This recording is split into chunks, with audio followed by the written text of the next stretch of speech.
বাবুগঞ্জ উপজেলা কৃষি প্রযুক্তি মেলা র্যালির মধ্য দিয়ে নানা আয়োজনে শুভ উদ্বোধন করা হয়। বাবুগঞ্জ উপজেলা কৃষি সম্প্রসারণ অধিদপ্তরের উদ্যোগে আজ বুধবার এই মেলার আয়োজন করা হয়। এ সময় উপস্থিত ছিলেন বাবুগঞ্জ উপজেলা নির্বাহী অফিসার শাকিলা রহমান,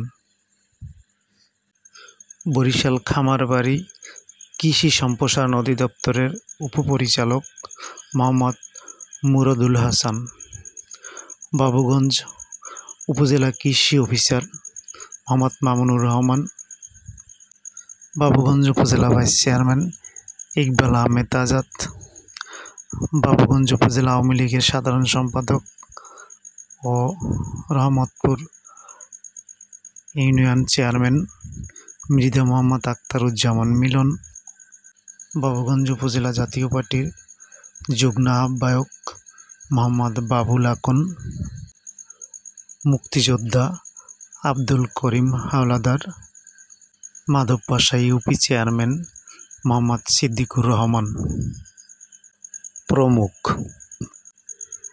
উদ্বোধন শেষে আলোচনার মধ্য দিয়ে বিভিন্ন স্টল পরিদর্শন করেন